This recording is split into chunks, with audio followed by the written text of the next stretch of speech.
반갑습니다.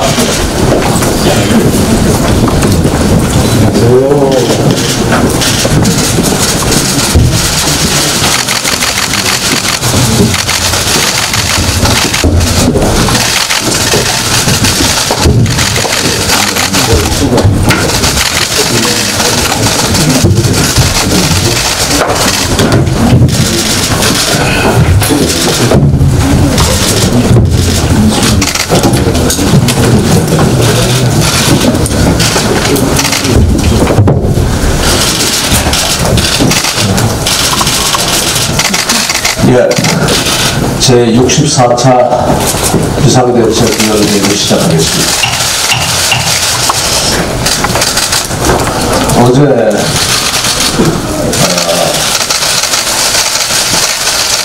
아침 비행기로 일본을 갔다가 오후에 왔습니다만 짧은 체류 시간이 짧아가지고 한계는 있었습니다만 이분 저분들 만나서 이야기를 하면서 느낀 게 한일 관계가 우리가 지금 한국에서 생각하는 것보다도 한 몇 배 이상 심각하다는 것을 느끼고 왔습니다. 그 과정에서 우리 교민들이 너무 많은 고생을 하고 있는 것 같습니다. 사업을 하는 분들은 매출을 걱정할 정도로 실제 그 영향을 피부로 확연히 느끼고 있다는 이야기를 짧은 시간입니다만 그런 이야기를 굉장히 가슴이 아팠고 우리 외교가 다 어디로 가버렸나 그 안타까운 마음이 들었습니다. 이 같은 맥락이 되겠습니다만 그보다 훨씬 더 심각한 문제가 또 되겠습니다만 미북 정상회담이 가까워질수록 북한 비핵화 희망이 자꾸 사라지고 대북 제재의 구멍만 뚫리는 게 아닌가 하는 불안감이 커지고 있습니다. 어제 우리 대통령께서 트럼프 대통령하고 통화하면서 비핵화 결의하기 위해서 남북 경협을 더 막겠다라고 했는데 북핵 폐기를 결의하기 위해서 경제적 이득을 주는 것이야말로 그동안 계속 반복해왔던 실패 아니었습니까? 남북 경협이 비핵화를 결의할 수 있었다면 비핵화가 돼도 벌써 됐을 겁니다. 도대체 이 정부가 북한 비핵화를 위해서 공군서주를 하는 것인지 아니면 대북 제재 완화를 위해서 총력을 기울이고 있고 또 총대를 맨 것인지 알 수가 없습니다. 우리 국민을 위해서 뛰고 있느냐, 그렇지 않으면 김정은 정권을 위해서 뛰고 있느냐 의문이 계속 일어나는 부분입니다. 미국과 북한은 각자 이득을 즐기고 우리는 핵을 머리에 이고 사는 것도 모자라서 돈까지 써야 되는 이런 상황이 되는 것 같습니다. 이게 답답하지 않을 수 없습니다. 도대체 대통령과 이 정권의 목표가 무엇인지 묻고 싶습니다. 국민의 뜻과 전혀 다른 목표를 가지고 있는 것 아니냐라는 생각도 들고요. 또 진위가 무엇인지 계속 물어보고 있습니다.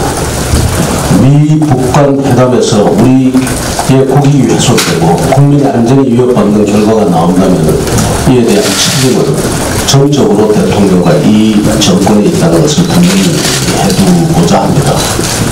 그 다음에 다른 분도 말씀이 계실 것 같아서 제가 드리지 않겠습니다만 이 환경부 블랙리스트는 정말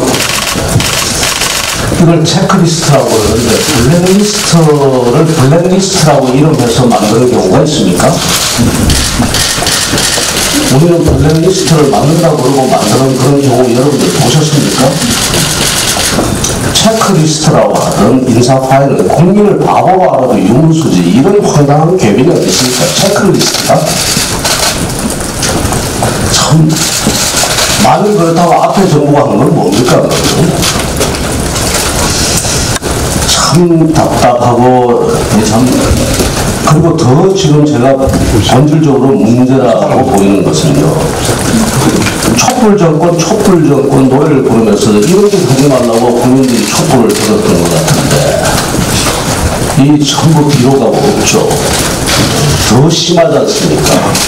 어느 언론에 보니까 지난 정부보다 훨씬 더 심한 리스트가 지금 만들어질 거라고 이야기를 봤습니다.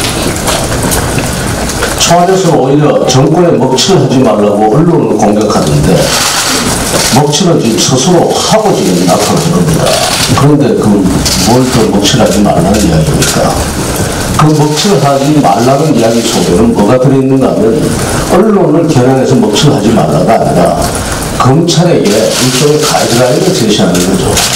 건드리지 말라. 이거는 블랙리스트 아니고 체크리스트다.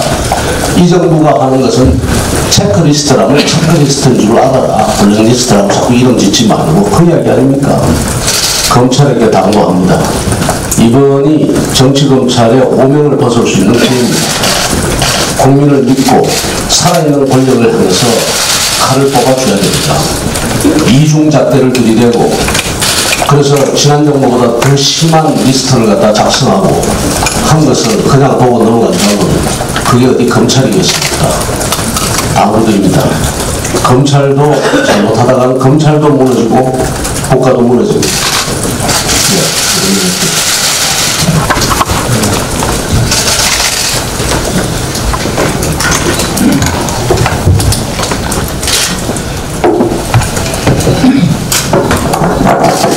비슷한 우려를 말씀드립니다. 2차 북미회담을 앞두고 북한 비핵화를 둘러싼 두 개의 시계가 존재하고 있습니다. 트럼프 시계고 하나 문재인 시계입니다.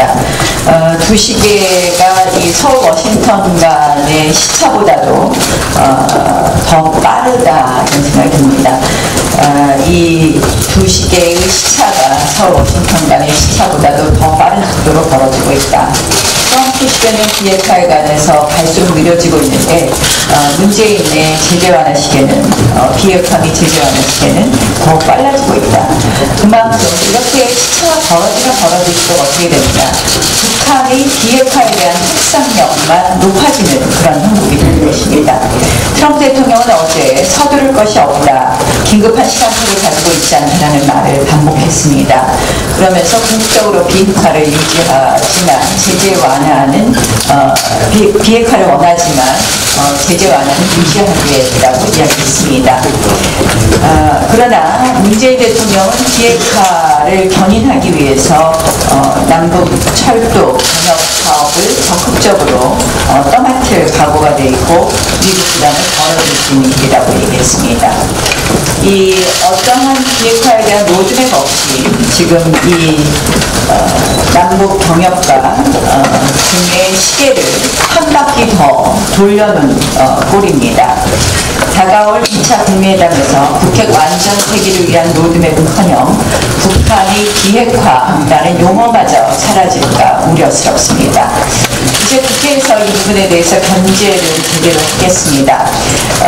국회 예산정책처가 작년 10월에 공개한 판문점선언 기준동의안 관련 사업 전망에 따르면은 그 남북경협 시계 분야에 들어갈 사업이 적어도 최소 103조에서 최대 110조에 이른다고 했습니다.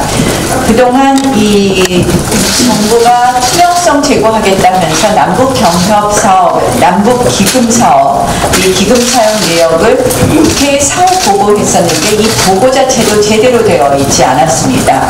앞으로 이 남북경협 사업을 구체적으로 적극적으로 하겠다고 이 정부가 서두르고 있기 때문에 이제 적어도 일정 규모 이상의 남북협력기금을 집행하는 사업에 대해서는 국회의 사전 동의를 받을 수 있도록 관련 법 개정을 추진하도록 하겠습니다.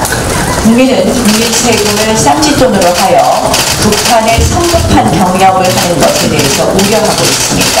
또한 투명한 집행에 대해서 궁금해하고 있습니다. 이 부분에 대해서 저희 야당이 법 개정을 통해서 제대로 집행이 되기 전부터 이러한 부분에 대한 제대로 견제하겠다는 말씀 드리겠습니다. 이 19년 만에 정말 최악의 실업을 대변하는 최악의 경제 상황이고 또 2차 미국 정상회담을 앞두고 청와대가 정말 할 일이 많을 텐데 어제 문재인 대통령의 행보를 보면서 보면서 이것이 국가 지도자로서 할 일이냐, 이 치졸한 야당 공세에 앞장설 일인가 하는 그런 안타까움이 들었습니다. 대통령은 또 엊그저께는 뜬금없이 2022년 기본생활을 꺼내 들었습니다. 경제 참사로 고통을 받고 있는 국민들은 2022년이 아니라 지금 당장이라도 똑바로 해달라 이렇게 호소하고 있습니다. 이 SNS에 보니까 이런 말이 있더라고요. 당장 구구단도 못 외우는데 미적분을 풀 수 있느냐. 이것이 민심입니다. 대통령께서는 이런 야당의 공세에 앞장서시지 말고 진짜 챙겨야 할 일을 제대로 챙겨주실 것을 부탁드립니다.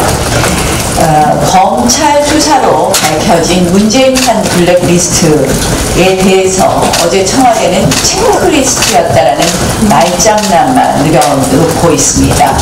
내로남불 정권에 이어서 이제 내책남불이라는 새로운 닉네임을 얻었습니다. DNA가 다르긴 다른 것 같습니다. 이 권위주의 정부의 끝판왕을 보여주고 있습니다.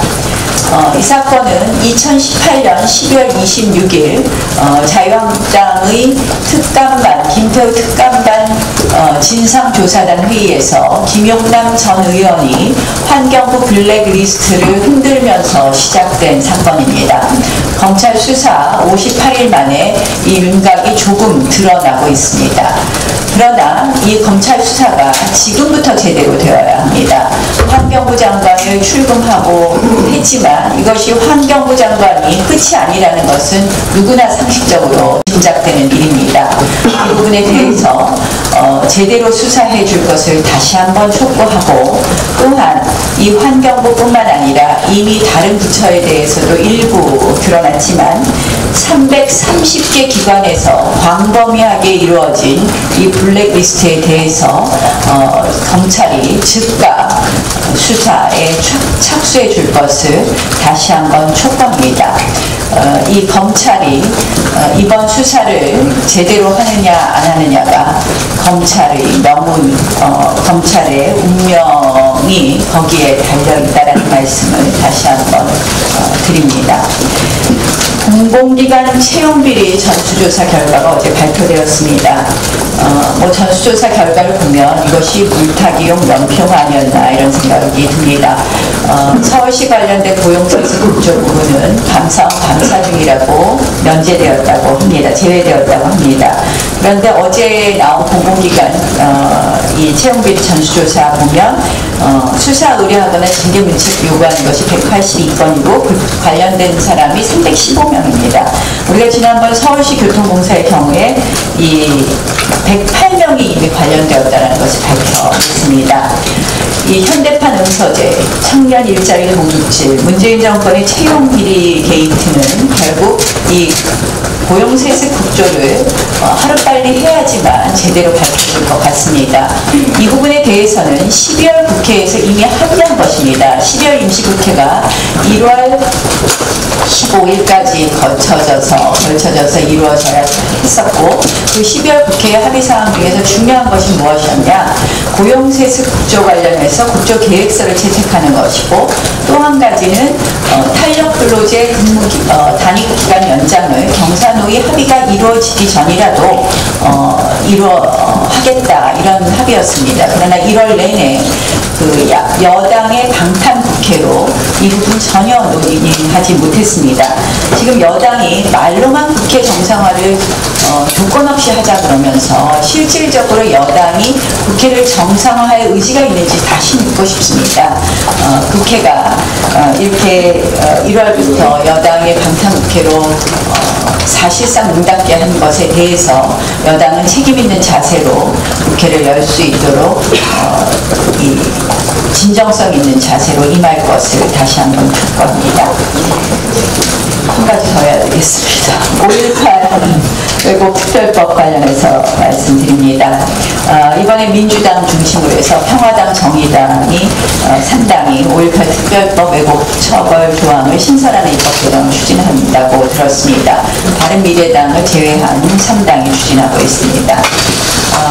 이 보니까 징역 7년 이하, 역사적 사실에 대한 허위 사실을 유포할 때는 징역 7년 이하를 로 처벌을 하는 그런 조항입니다. 역사적 사실의 기준 잣대도 문제이거니와 이에 대한 해석과 발언을 중범죄 징역형으로 처벌하겠다고 하는데, 정말 이 문재인 정권이 우리 당 일부 의원들의 발언을 계기로 해서 자신의 이념을 반대하는 국민들 목소리에 철퇴를 하겠다. 이것이 정말 헌법에 보장된 언론의 자유, 표현의 자유, 사상의 자유와 어떻게 같이 갈 수 있는 것이냐. 결국 사상과 표현의 자유에 대한 명백한 도전이라고 생각을 합니다. 민주당에게 묻습니다. 앞으로 국민은 모든 일에 대해서, 역사적 사건에 대해서 입을 다물어야 됩니까? 6.25 북침이라고 주장할 때 처벌하는 규정이 있었나요?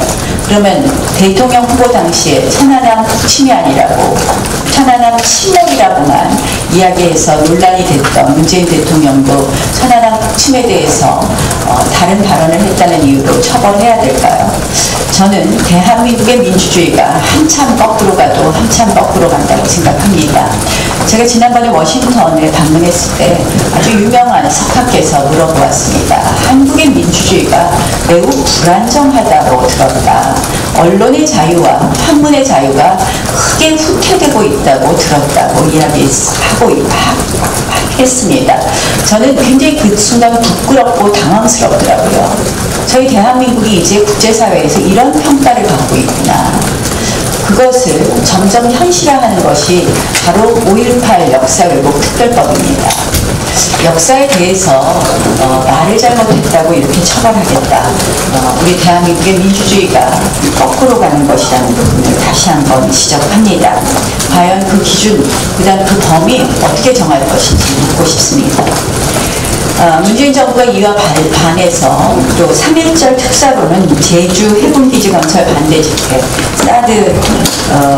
사드 배치 반대 집회, 또 광우병 촛불 집회 등 이런 7개 집회에 참가해서 형사처벌 받았지만 실형 선고 받지 않는 사람들은 특별사면 대상에 포함시키겠다고 했습니다. 이 사면 대상자들 보면 국가안보나 공공시설을 장기간 또는 조직적으로 반대하여 공공질서에 큰 혼란을 야기하는 경우가 대부분입니다. 특별사면은 대통령의 고유 권한입니다. 그러나 자신들 이념에 부합한다고 해서 국민들 법감정에 반하여 권한을 남용한다면 이 또한 부메랑으로 돌아오는 것입니다.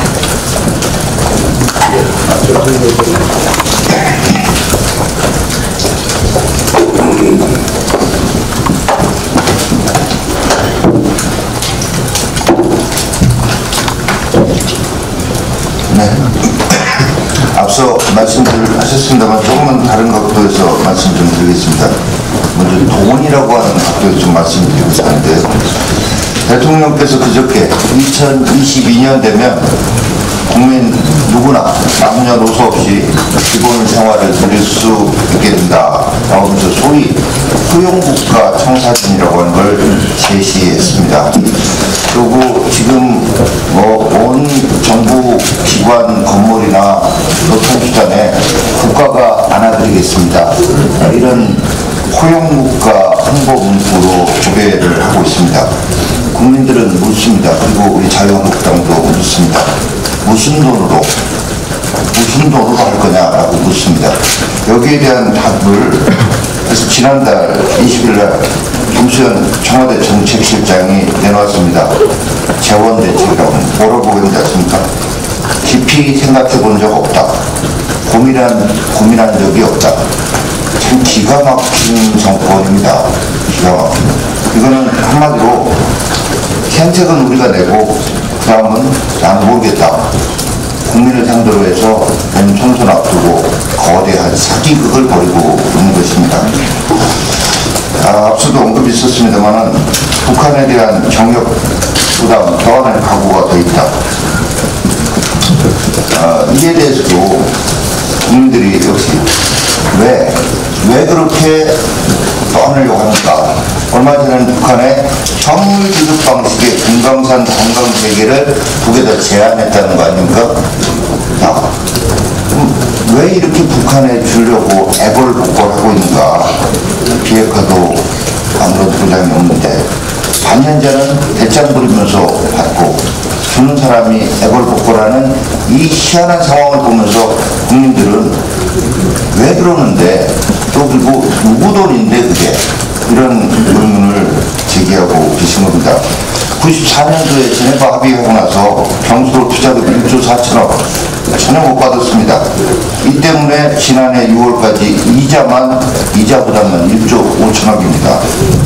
이렇게 유화채 버려가지고 받은 돈만 받고 전혀 비핵화가 아니라 오히려 핵무장을 했던 것들을 똑똑히 기억하는 국민들을 상대로 해서 무조건 후보자만 하는 이 문재인 정권에 대해서 이런 식으로 계속하다면 정말 걷잡을 수 없는 엄청난 국민 저항에 직면할 것이라는 경고를 합니다. 공공기관 채용 비리 실태 전수조사와 관련해서 이미 원내대표님 언급이 계셨습니다만 조금만 더 언급하겠습니다. 일단 가장 본질이 뭐였습니까 이게? 이 정부가 무분별한 정규직화 제로, 비정규직 제로 이 정책을 추진하는 과정에서 노조가 인사에 부당 개입했다는 건데 어제 발표에서 노조가 부당 개입했는 여부는 전혀 언급조차 되지 않고 있습니다. 그러니까 핵심은 아예 건드리지도 못하고 하는 겁니다. 민주노총이 두려운 거죠. 거기다가 자, 수사원의 36건, 징계 146건, 이것도 굉장히 축소된 걸로 보지만 이거에 비해서 부정합격자가 잠정 13명밖에 되지 않는다. 이게 전수조사라는 이름이 갈 지경이다. 그리고 어제 발표한 개선 방안 보면요, 2017년 소위 특별점검 때 내놓은 거하고 똑같습니다. 그냥 재탕한 겁니다. 그래서 우리 당은 이번에 감사를 이유로 해서 조사 대상에서 빠진 서울교통공사를 비롯한 5개 기관 등에 대한 국정조사 해야 한다고 다시 한번 입장을 밝히고 감사원 감사 결과 조사도 발표하기 바랍니다. 그리고 앞으로 우리 당은 노동조합법, 고용정책기본법, 지방공기업법 등 관련 법 개정을 해나가는 입법적 조치를 강구해라고 말씀드립니다.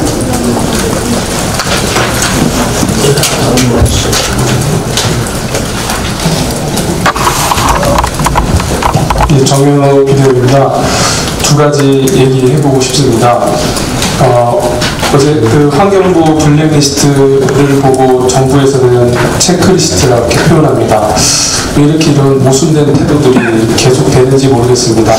저는 이 점을 좀 궁금해했습니다. 앞으로도 계속될 것 같다는 생각이 들면서 하나의 예를 찾아보았습니다. 과거에 미 군인이 6.25 전쟁 때 중공군에게 포로가 된 적이 있습니다. 그때 공산당의 최고 심리 전문가들이 배고픔을 느끼고 있는 미군에게 공산당이 좋은 이유를 좋은 점만 단순히 베껴쓰기만 해라, 메모만 해라, 그러면 된다라고 했습니다. 그 배고픈 욕구, 자신이 달성하고 싶은 욕구 때문에 미군은 공산당의 좋은 점을 적었습니다. 그리고 담배와 과자를 받았다고 합니다. 그들이 갖고 있는 신념이 있었을 텐데 그 메모에 좋은 점을 적었습니다. 그래서 여기서 설명하는 그 이론이 있습니다. 그 신념과 다른 결과를 만든 것은 사실이고 그건 바꿀 수 없기 때문에 자신이 갖고 있는 신념을 수정한다는 말입니다. 인지부조화 이론이라고 합니다. 문재인 정부에서는 계속 자신들이 갖고 있는 신념과 다른 결과들이 나올 때마다 그 결과에 맞는 신념으로 자신의 태도를 수정하곤 합니다. 앞으로도 이런 일이 계속될 것 같아서 걱정이 됩니다. 두 번째입니다. 서울시에서 청년수당 실험을 한다고 합니다. 실험 결과 청년수당의 효과가 있다면 전 청년에게 대상 예산을 확대하는 것을 검토하고 있다고 합니다. 새로운 복지 모델을 시도한다는 점에서 의미는 있다고 생각합니다. 하지만 이런 우려들이 나옵니다. 지역의 청년들이 우리도 서울로 올라가자, 그리고 또 하나 이렇게 불만제기를 합니다. 수당 말고 일자리를 달라. 왜 서울시는 이렇게 다른 형평성을 깨는 일들을 계속하는지 모르겠습니다. 여전히 민주당은 성장에 대한 고려는 적고 계속 복지에만 집중하는 것 같습니다. 또한 신문에서 지자체 기초단체장도 복지 경쟁을 우려한다고 했습니다. 저는 우려되는 것이 서로 복지 경쟁에 너무 나서다가 열등적인 균형을 이룰까봐 걱정이 됩니다. 이상입니다. 자, 오늘 우리가 부산, 울산, 경남 연설회가 있습니다. 그래서 10시 밤 비행기를 타시는 분이 있고 11시 비행기를 타시는 분이 있어서 그걸 빨리 마치도록 하겠습니다. 한마디만 보태겠습니다. 대통령을 너무 쉽게 하시려고 하는 것 같아요. 그냥 여기저기 그냥 돈 써가지고 포용하고 돈 주고, 진짜 대통령 제대로 하시는 분은 돈이 어디서 나올까를 걱정하면서 씁니다. 근데 이게 남의 돈 아니라고, 자기 돈 아니라고 이렇게 함부로 막 쓰고 가려가면서 써야죠. 포용 좋은 말입니다. 그러나 포용 이전에 돈이 어디서 나오고 성장은 뭘로 하고 하는 것을 걱정해 주셔야죠. 균형이 맞아야 됩니다. 생각난 김에 한 말씀 드렸습니다. 자, 토론 우리 비공개를 해서 우리 짧게 회의를 마치도록 하겠습니다. 자, 협조해 주시기 바라겠습니다.